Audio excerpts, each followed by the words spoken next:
Viduthalai part 1 review ചെയ്തിരുന്ന സമയത്ത് ഞാൻ പറഞ്ഞിരുന്നത് വളരെയധികം നീളമുള്ളൊരു സിനിമയുടെ ഫസ്റ്റ് ഹാഫ് കണ്ട ഒരു പ്രതീതിയാണ് അത് ഉണ്ടാക്കിയത് എന്നാണ്.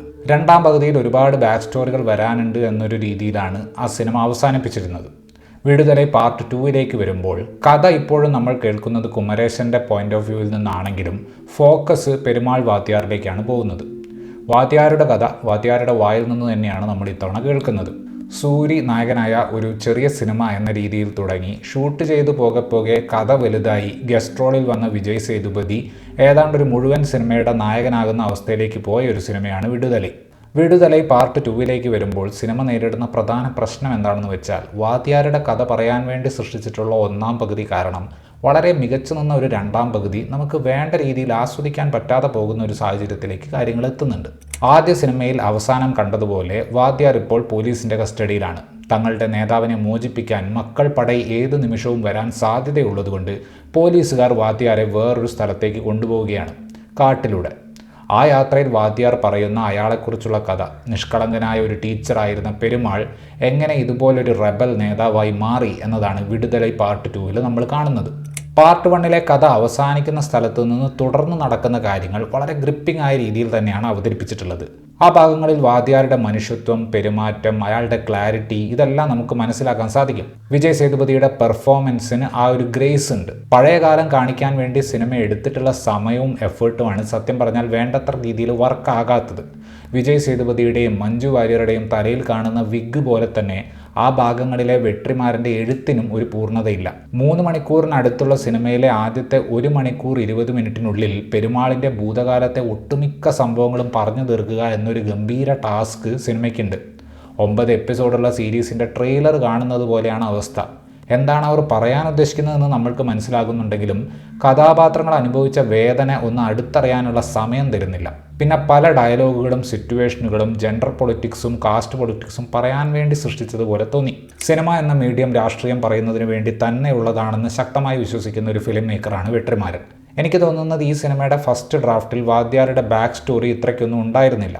അതുകൊണ്ട് തന്നെ ഫ്ലാഷ് ബാക്കിലല്ലാതെ വരുന്ന കാര്യങ്ങൾ, അതായത് കുമരേശൻ അറിയുന്ന ആ ഭാഗങ്ങളിലെ പൊളിറ്റിക്കൽ സ്റ്റേറ്റ്മെൻറ്റുകളും അതിൻ്റെ അവതരണവുമൊക്കെ വെട്രിമാരനിൽ നിന്ന് നമ്മൾ പ്രതീക്ഷിക്കുന്ന ലെവലിൽ എത്തുന്ന ഒന്ന് തന്നെയായിരുന്നു. പോലീസുകാരോടൊപ്പം കാട്ടിലുണ്ടാകുമ്പോൾ പെരുമാൾ പറയുന്ന പല കാര്യങ്ങളും ഇന്നത്തെ പ്രിവിലേജ്ഡ് ആയിട്ടുള്ള അപ്പൊളിറ്റിക്കൽ ആളുകൾക്ക് ലോങ് റണ്ണിൽ മനസ്സിലാകാൻ സാധ്യതയുള്ള കാര്യങ്ങളാണ്. എന്നാൽ ഇങ്ങനെ ഒരു അപ്രീസിയേഷൻ സിനിമയുടെ ഫ്ലാഷ് ബാക്ക് പോർഷനെ പറ്റി പറയാൻ സാധിക്കില്ല. ആ ഭാഗത്ത് വരുന്ന രാഷ്ട്രീയം പലപ്പോഴും വായിലേക്ക് കുത്തിക്കയറ്റുന്നത് പോലെയാണ്. പോലീസിനുള്ളിലുള്ള ജാതി ചിന്തയും പ്രശസ്തി കിട്ടാനുള്ള ആക്രാന്തവുമൊക്കെ നമ്മളെ കുമരേശൻ്റെ പോയിന്റ് ഓഫ് വ്യൂവിൽ നിന്ന് കാണിച്ചിട്ട് സിസ്റ്റം ആളുകളെ എങ്ങനെ മാനിപ്പുലേറ്റ് ചെയ്യുന്നു എന്നത് സിനിമ വ്യക്തമായി കാണിച്ചു തരുന്നുണ്ട്. പെരുമാൾ വാദ്യരായി വരുന്ന വിജയ് സേതുപതി തൻ്റെ അഭിനയത്തിൻ്റെ വേഴ്സറ്റാലിറ്റി നല്ല രീതിയിൽ ഈ സിനിമയിലൂടെ പ്രേക്ഷകർക്ക് കാണിച്ചു കൊടുക്കുന്നുണ്ട്. നിഷ്കളങ്കനായ ടീച്ചറിൽ നിന്നും കാര്യങ്ങൾ പഠിച്ചു വരുന്ന ഒരു നേതാവായി പിന്നീട് അവരെ നയിക്കുന്ന നേതാവായിട്ടൊക്കെ മാറുന്നുണ്ട്. ഇതിനിടയിൽ പ്രണയം വരുന്ന സ്ഥലങ്ങളിൽ ഒരല്പം ഹെസിറ്റേറ്റ് ചെയ്യുന്ന രീതിയിലും പെരുമാൾ മാറുന്നുണ്ട്. ഒരു പോലീസുകാരനെ രക്ഷിക്കുന്ന സീനിൽ പോലീസ് ട്രെയിനിങ്ങിൽ നിങ്ങളെ ഇതൊന്നും പഠിപ്പിക്കുന്നില്ലേ എന്ന രീതിയിലൊക്കെ ഡയലോഗുകൾ അദ്ദേഹം ഇംപ്രവൈസ് ചെയ്യുന്നത് രസകരമായിരുന്നു. സൂര്യയ്ക്ക് ഈ സിനിമയിൽ സ്ക്രീൻ ടൈം താരതമ്യേന കുറവാണെങ്കിലും പെർഫോമൻസ് മികച്ചത് തന്നെയായിരുന്നു. കണ്ടാൽ തന്നെ വിഗ്ഗാണെന്ന് അറിയുന്ന ആ ഒരു മുടി ഒഴികെ മഞ്ജു വാര്യരുടെ പ്രകടനത്തിലെ ബാക്കി ഘടകങ്ങളെല്ലാം നല്ലതായിരുന്നു. വാദ്യാറിൻ്റെ മെൻറ്ററായി ആക്ടർ കിഷോർ വരുന്നുണ്ട്.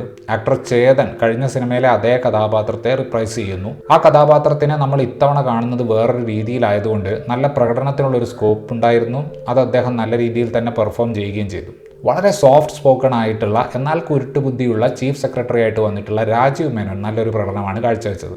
രാഷ്ട്രീയം കുത്തി നിറച്ചിട്ടുള്ള ഒരു സീനിൽ നിന്ന് അടുത്ത സീനിലേക്ക് ഓടി പോകുന്ന വിടുതലൈ പാർട്ട് 2 ഒന്നാം പകുതി നിങ്ങൾക്ക് കണ്ടിരിക്കാൻ സാധിക്കുകയാണെങ്കിൽ വളരെ മികച്ച ഒരു രണ്ടാം പകുതി നിങ്ങളെ കാത്തിരിക്കുന്നുണ്ട്. പലപ്പോഴും പൊളിറ്റിക്കൽ ആകാൻ വേണ്ടി ശ്രമിക്കുന്നത് സിനിമയുടെ ക്രാഫ്റ്റിനെ ബാധിക്കുന്നത് കൊണ്ട് ഞാനൊരിക്കലും വിടുതലൈ പാർട്ട് 2 വെട്രിമാരൻ്റെ ഏറ്റവും മികച്ച സിനിമയാണെന്ന് പറയില്ല. പാർട്ട് 2 അവസാനിക്കുമ്പോൾ ആകെ മൊത്തത്തിൽ നോക്കുമ്പോൾ എനിക്ക് തോന്നിയത് 2 മണിക്കൂർ അടുത്ത് നീളമുള്ള 2 സിനിമയായി ഈ കഥയെ അപ്രോച്ച് ചെയ്തിരുന്നെങ്കിൽ കുറച്ചുകൂടെ ഫോക്കസ്ഡ് ആയിട്ടുള്ള ഇമ്പാക്റ്റ് ഉള്ള ഒരു പൊളിറ്റിക്കൽ സിനിമ ഉണ്ടായേനെ.